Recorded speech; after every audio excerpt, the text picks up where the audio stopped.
Hey, folks, thanks for joining me for today's podcast. It is a sweltering summer as we're all slogging through it. I think we'll be just fine, won't we? I certainly hope so. I knew it was going to be a scorcher, and I bring this up with every guest in the summertime. It just seems to get worse and worse and worse, but we'll survive. But today I have a great guest on. I have never had anybody from St. Louis, Missouri on, and it's really a treat to talk with Beth Bombara. She has got a new album out today. We are coinciding this episode with the release of her new album called It All Goes Up. It is a fantastic release. She has worked so hard on this. She has been a solo artist now since really the mid 2000s, I would believe. Yeah, mid 2000s. New album, It All Goes Up. It is on Black Mesa Records. And it's just she's a great artist in the fact that she is a cross between Amy Mann and Jewel. And we have a great talk, and I hope you really enjoy this. Good morning, Bob. How you doing? I'm doing well. How are you? Excellent, excellent. And as always, I always ask, where are you from at the moment? Are you in the St. Louis area? I'm in St. Louis. Yeah, yeah. Lucky that I'm at home for a little bit before we get on the road. Yeah, you do quite So a bit of traveling, don't you? I try to as much as I can, and it's gotten a little more complicated. But yeah, Mainly in the Midwest, is that where you're usually performing? yeah. Generally speaking, I like to stick sort of 6 hours from home. But with the event of like a new record, then we'll be getting a little further out there. So, So when you're traveling, do you bring a bunch of copies of the CD if you have any vinyl too and distribute those at the shows? oh yeah, definitely. Yeah, yeah. Always fun. Always a lot of lugging, and I'm sure. Do you have like a van? Yeah, we have a 15 passenger van, so it's a beast, but that's kind of what you need. So, Who travels with you? It's just now your husband is Kit, the hmm the very well known Kit Hammond. Is that the last name? How it's spelled? yeah, Hamon. Uh Yep. huh. So he plays bass with me. He usually drives the van. He likes driving a lot. Um, and then we have a drummer that will come out with us. His name is Jeremy Reedy, and then a lead guitar player. His name is Sam Golden, and Sam also plays the fiddle. So he's sort of a Nice. dual purpose band member. It's wonderful. Yeah, you have a little bit of country and western influence. We'll get into it. Your new album coming out. Is this happening on your birthday? It is. Was that on Yeah. purpose? Did you want to Yeah. coincide? Yeah. That's nice. Yeah. I thought that would be fun for me. So, yeah. Usually, an artist, yeah, if it's a coincidence, it's like it's coming very close to. It's like I might as well do it. It's my gift, you know. It's like we worked this hard on it. Yeah. Yeah. How long did it take to put this project together? Um, well, when I think about it, like these songs had been floating around in my head for quite some time, and it just took like a dedicated effort to um make some just basic acoustic demos and then send them to the band, get together with the band and try to play through them and like me communicating my vision for them with the band and us sort of working it out together and then going into the studio. That was probably a good year, maybe a year and a half Yeah. process. Yeah, so it always takes longer than I think it will, but that's just the nature of creating Yes, yes. And start to finish. Yeah. for sure. When you're in now, where do you record this? Is it your own home studio or a professional one in town? So we went to a studio in town called Midtown Sound, and we did all of the basic tracking there. So the drums, the rhythm guitar, and the bass guitar. Uh, And in most cases, we were able to take the whole band and set everybody up and track those parts live together. And then from there, I did my final vocals. I went back to that studio to do the vocals. But then, like other auxiliary percussion, like tambourine, some background vocals, the strings, we all did sort of at our respective home studios. And the pieces parts come together. Do you have a special mixing engineer, or is that like Kit's a person of all trades? Kit does do a lot of mixing, and he's mixed stuff for me before, but I think he prefers, if he's playing in a project, he doesn't he'd prefer to have somebody else's ears on it to mix. So we actually had the recording engineer also mixed it, and then we sent it to a different engineer for mastering. And Kit, you met on Martha's Vineyard several years ago. You've been together now. You're actually married since what, '09? Yeah, so it's been a while, but yeah, we met. We were both in college, and we were doing sort of like a off-campus study program for a semester. And we both were going to different schools, and so we did this program at the same time.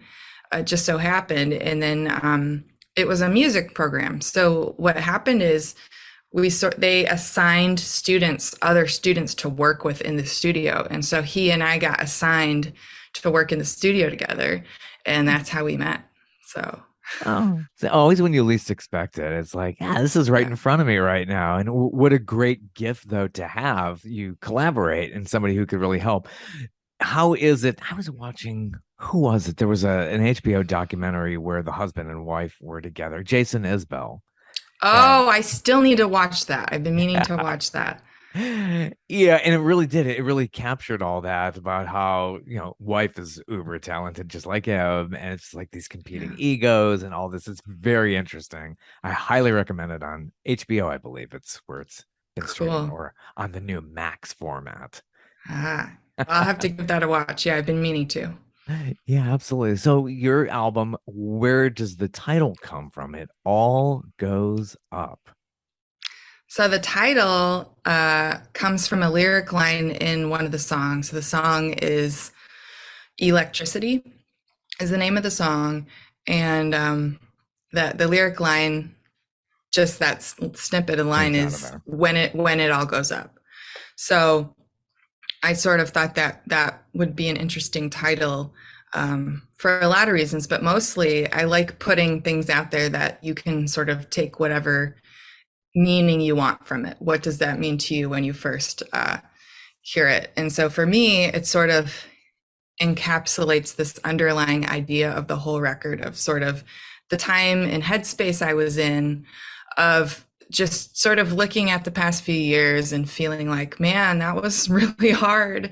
And I questioned a lot of things for myself, and like, am I doing what I'm supposed to be doing? And um, life sucks, or whatever. And just looking forward, looking ahead and saying, you know what, it's okay, because I think we can only go up from here. Yeah, yeah, that's true. When you get to this point in life, there's a lot of introspection, and you come up with that and say, "Wow, I've got the other half of the life to go now. Where do I go from here?" So yeah, Electricity is a really great track. It's kind of starts like this haunting, slow, and then it lifts up. I like those tempo changes. Thank you. Yeah, Yeah, yeah, that's a fun one that I like. I like, I mean, obviously I like every song on the record, but yeah. You don't have a everyone, favorite? Yeah, it's hard. It's yeah. if you were to ask me like what's my favorite song to play live, I could tell you. But just trying to pick a favorite, I can't pick favorites. Yeah, they're all your kids. Yeah, that's I Yeah. would say that with every artist. It's like, you marry it, it's your kids when you're putting the whole project together. So yeah, I'm sure it all comes from there. A lot of great tracks here though. Moment Thank is you. just a Mm. wonderful, wonderful track. As far as like ordering goes, do you really like overthink that when you're putting the final track listing together? Yeah, my struggle with this record in sequencing it was sort of the songs are pretty different. There's a varied palette of sounds and genres, and so I was really trying to come at it and say, okay, how do I take these songs that feel very different in some ways, um, and make them sort of a cohesive thing and flow well from one to the other. So I was pretty intentional about how I put that together, because I had questions like, can I put all of these songs on one record?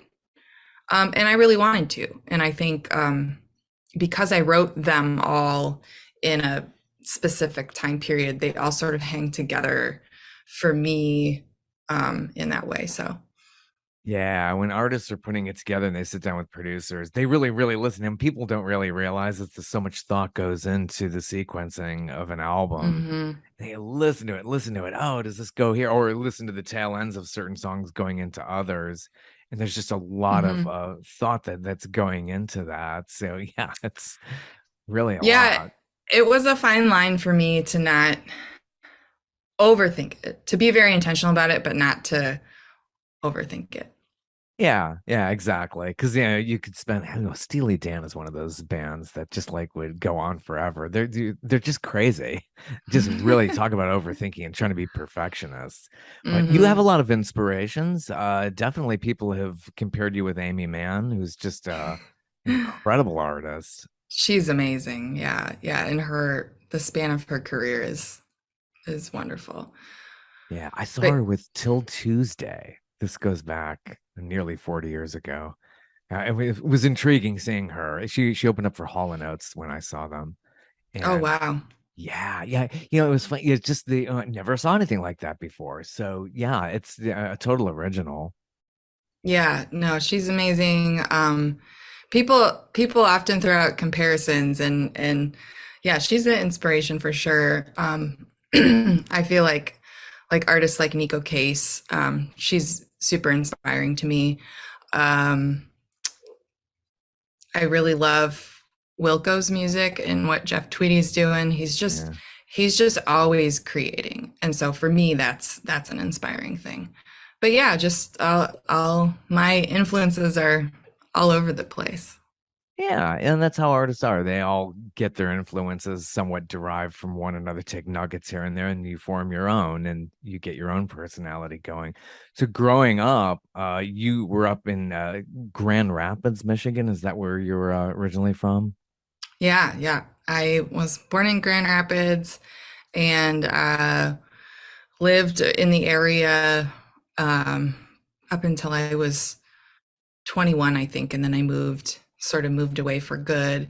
It still feels like home to me, but now I've been in St. Louis almost like for long enough that St. Louis feels like home too. So, Yeah, when you've been gone from your hometown for a certain amount of time. I grew up in Cleveland, Ohio. I've been in Atlanta, Georgia for more than 3 decades. oh So like, wow, yeah, yeah. And if I got back to, I mean, there's so many things that you notice when you've been out of it, and it gives you a real fresh perspective than when you grew up. definitely, yeah. Like Really. I didn't some things I didn't realize about my hometown until I moved away, and I was like, oh well, not everybody does it that way. Okay, hmm. Yeah, yeah. Do you have any inspiration lyric wise that come from your childhood? That you say, well, no, it's really hitting me, and I have a song here based on those experiences. Oh, like childhood Yeah, experiences. yeah. I would say sometimes the song Curious and Free on the new record, I was really thinking back about my time uh being a teenager in Grand Rapids and like going around and like I started my first band when I was 16 and it we It's weren't good. We were terrible. But was that the punk band? Is that yeah. yeah. Yeah. And so, but just thinking about how freeing that was, like it just we could go and we could just make noise and it was fun and it was freeing and we got to even get in a little conversion van and drive around the state and then we played some shows across state lines and it was like this is a magical freeing experience. So like I was sort of thinking back to that time and like, man, if things, thinking about how good that felt and trying to recapture that feeling of freedom and just newness and exploration. Yeah, isn't that great? Like kids now, and we're now of older generations, like they're not getting the kind of experiences we had growing up, like being able to create and do things on your own totally, and not having, electronics do it all for you. Now it's scary with AI. It's like, oh no, it's like it's taking humanity out of music, and it's so I'm glad that we, at least these previous generations, had the chance to create on our own. Yeah, sometimes I fantasize about like, oh, I wish I grew up in the 60s or the 70s and how cool would that be? And but like where we are now, I look back and I was like, man, I think I really had an idyllic childhood growing up without screens essentially and no social media and like just that I feel lucky for that. Yeah, yeah. Curious and Free is a great organic, very acoustic, all acoustic, I suppose Hmm. you would say. It's really wonderful to hear something just totally stripped down. It's very like real. I like those moments in the record. Mm, You have all that instrumentation, then you have that. So that's a really nice, and where you place that again in the album really works well with the whole project. So thank everybody go you. out and get this album. So how would we be able to get this album? It's for digital download off your website. Yeah, it'll be on all streaming services. So if that's how you listen to music, I like to tell people just listen to it however you normally listen. If you are on Spotify, that's great. If you're on Apple, that's great. You can download it and buy it through iTunes. You can just stream it. You can get a physical vinyl record through my website, or you can pre-order it right now on Black Mesa Records website. So I think it's just blackmesarecords.com. So yeah, there's a lot of options for physical, digital, streaming, all of that. Hmm. But bethbombara.com, you should be able to find all of that there. Yeah, nice website. And the cover for this new project, what's the story behind that? Or the artist who created that? That's really nice. Ah, Yeah. so that is another contribution by my husband Kit. He the past couple years has gotten more into graphic design Oh, and he just has I've always thought he's been good at that and has a good eye for things. Excuse me. yeah, yeah. That's And fantastic. so we talked about some ideas and we sort of ended up with this sort of like collage art sort of thing based on a picture of me while we were on vacation in Hawaii. So you see like that dark, it's actually like lava rock that I was actually standing on. And then he built the collage sort of around that. Neat. He does a lot. Very artistic, definitely. Somebody who could do the bass, graphic arts. Gosh, what doesn't he do? Well, he does all the plumbing too, as well. He could, yeah. But no, he can play drums as well. But Wow. on my an older record came out in 2017, I believe. It's called Map in No Direction, but he's playing the drums on that whole record. So he's Yeah. pretty impressive. Yeah, you have quite a catalog too. If you go through the website, in the back catalog, you have EPs as Mm. well, Abandoned Ship, and you're one of these first artists who got into crowdfunding and Kickstarter. Oh yeah. Yeah, that was an experience like sort of when I was putting out my first recordings, I was sort of on the forefront of the whole Kickstarter thing. I didn't know anybody in St. Louis who was doing it. I thought, I'm always sort of looking for like what's the new thing that people are trying and I want to try it. So but that opened up a whole new world for me of sort of like how fans can come alongside artists and just sort of help them without a record label. Yeah. And so that crowdfunding helped get that album in 2010 out. That's another incredible release. Met with a lot of great reviews. Wish I Were You.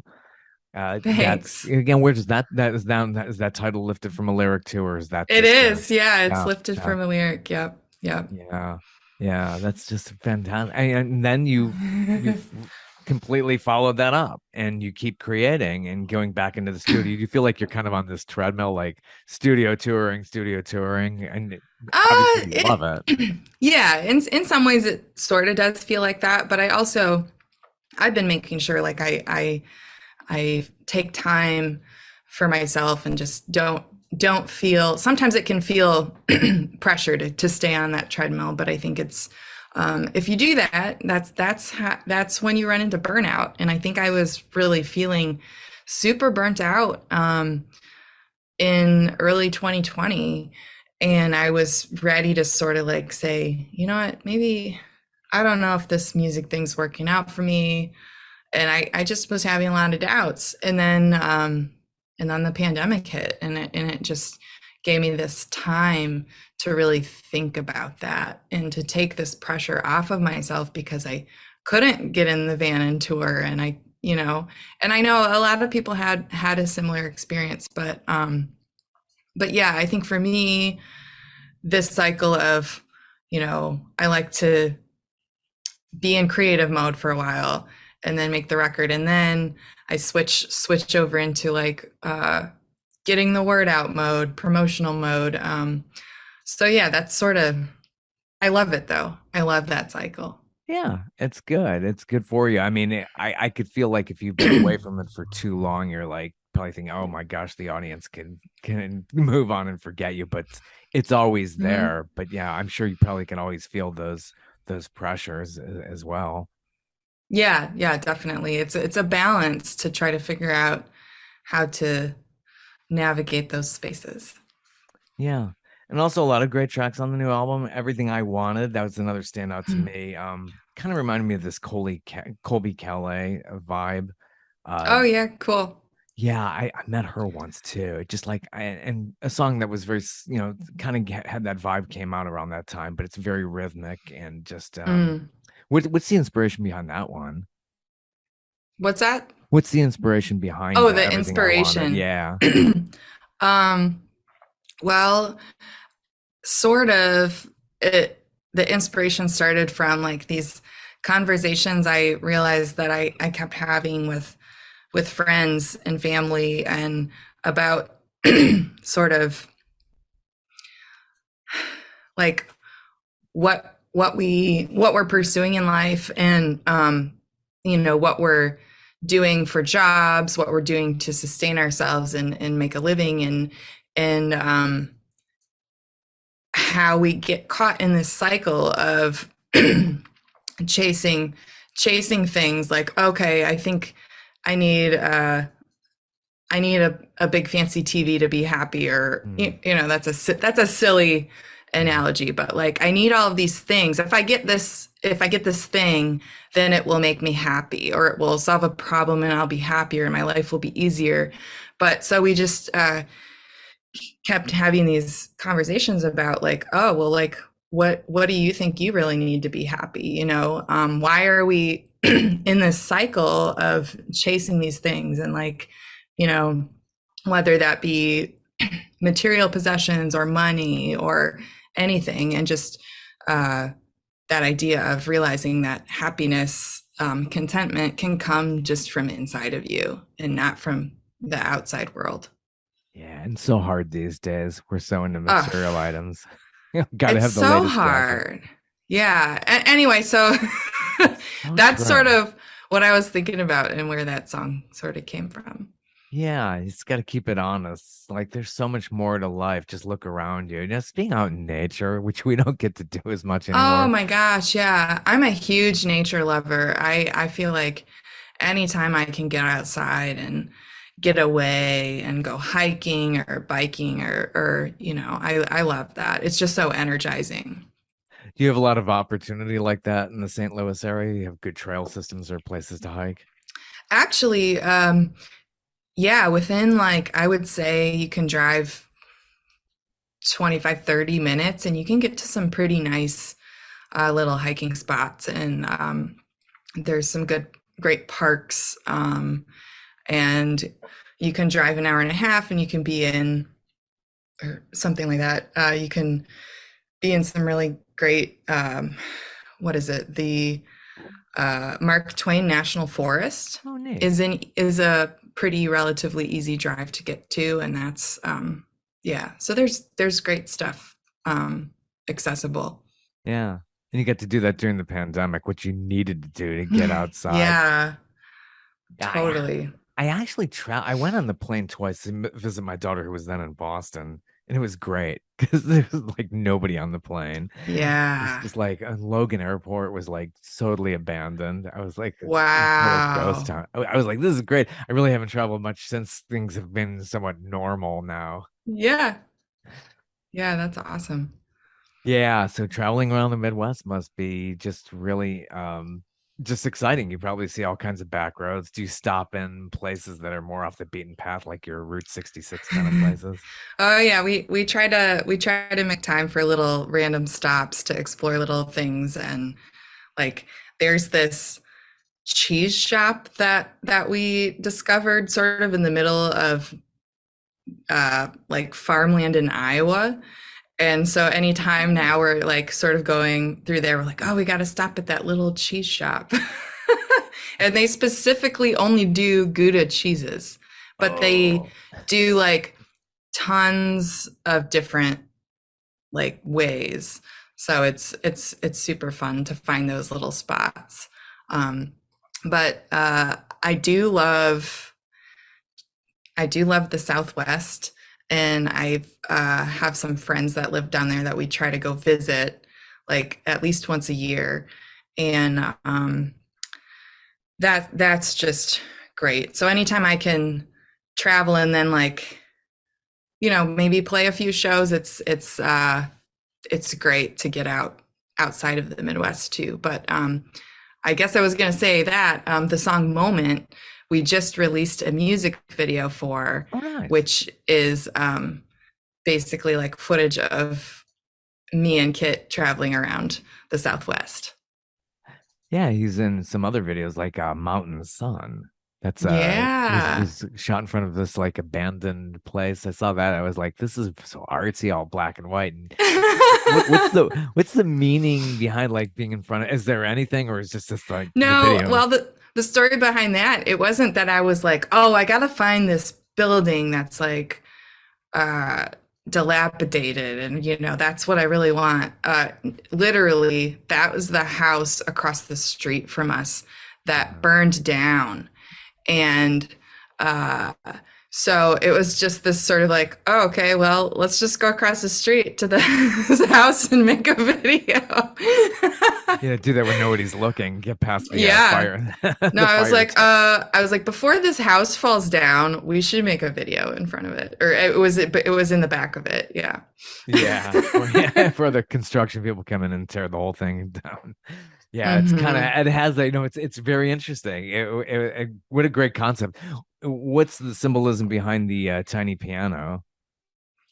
Oh, I think that was that was fun. Like, um, the the instrumentation on the song is me playing piano, and then I was like, well, I want to make it like, what's a portable piano I can actually like get behind here? And I love toy pianos. They're just so fun, and the sound is just yeah. So I just thought it'd be fun. Yeah, and so you were speaking as, being little with pianos and everything. So you basically taught yourself. I mean, you got the jump start from your parents, obviously, but you basically took it from there and well, you learned guitar basically on your own. And Yeah.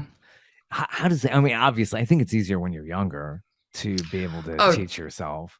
totally. It's just, I think music is something I just always gravitated towards and was curious about. And so like my mom had she sort of dabbled in guitar when she was younger, and so she had a guitar laying around the house, and I didn't see her play it very much. So I just sort of was like, "Hey, mom, can I steal this guitar?" sort of. So I sort of like adapted it, and she had like the what was it? Like the Mel Bay book of chords, like that I started going through and just teaching myself how to play chords and listening to the radio and trying to play some of those songs, like that would have been in the mid 90s. Way back in the mid So, 90s, yeah. yeah. Yeah, so going way back to that, going back into the mid 90s, what did you remember hearing first? And what kind of guitar were you? Did you get better guitars as you were going along? Yeah, I probably didn't ever really have a super nice guitar until like more recently, but You gotta um work for it.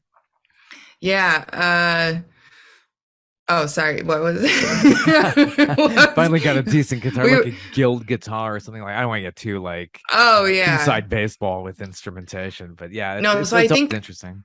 yeah, I think my mom had this she had it was a Squire a Fender Squire like Stratocaster copy.